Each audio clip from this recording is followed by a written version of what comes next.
So why are you running for state representative? I'm running because I think that there's several really important issues. I think Jeff Harris has done a great job fighting for Columbia. I think we need to continue that.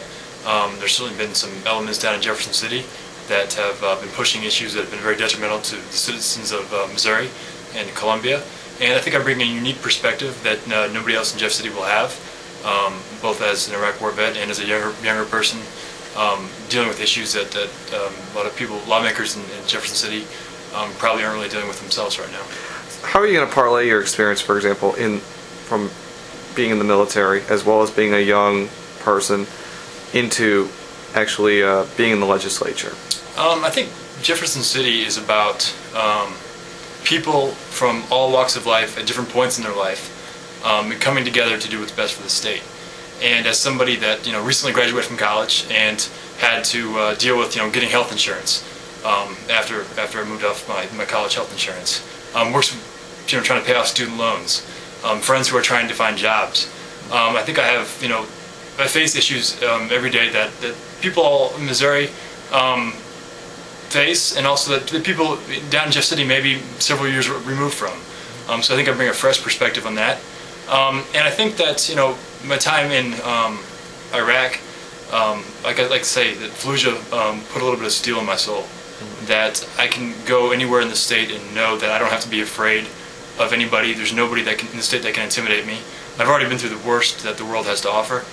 So I can come down to Jefferson City, and if people try to bully me around on an issue, I can tell them, sorry, this is how I feel, and this is how I'm going to vote, and you can't buy me off or pressure me or lobby me to do what I don't think is right.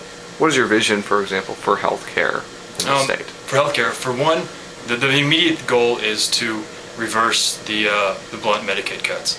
When they changed the percentage of the poverty line of people that were eligible, and we lost 100,000 people lost health insurance, 300,000 more had their benefits reduced. The immediate thing to do is to try to reverse that, to try to make sure that the most vulnerable, the elderly, the poor, the disabled, the young, get back on Medicaid programs.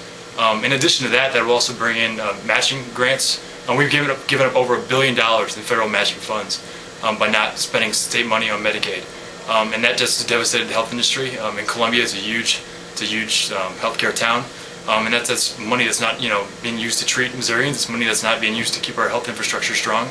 So the immediate priority is to try to reverse that. Obviously, the 23rd, the 25th, and to an extent the 21st and the 9th, they all sort of handle the University of Missouri Columbia. What are some things that you would like to see the legislature do that would, in your opinion, bring positive effects to the university? Okay, well, I think the first thing we need to do, in Columbia recently, some would say it's out of necessity, but it's almost become a sort of us versus them. It's been Columbia versus the rest of the state. And the first thing we need to do is remind the rest of the state that it's not about that. The university is not just the economic engine of Columbia, it's the economic engine of the entire state of Missouri.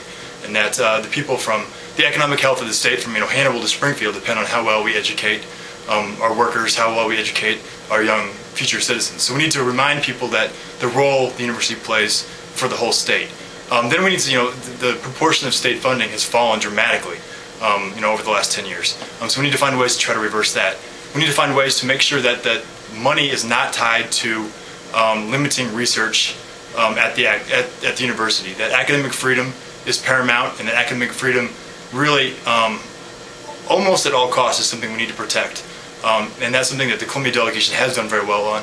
They've been unified, and we need to continue that unity, and we need to sort of grow the circle of legislators down here in Jefferson City that feel the same way. I would take it by that you would be in favor, for example, of somatic cell nuclear transfer or embryonic stem cell research, correct?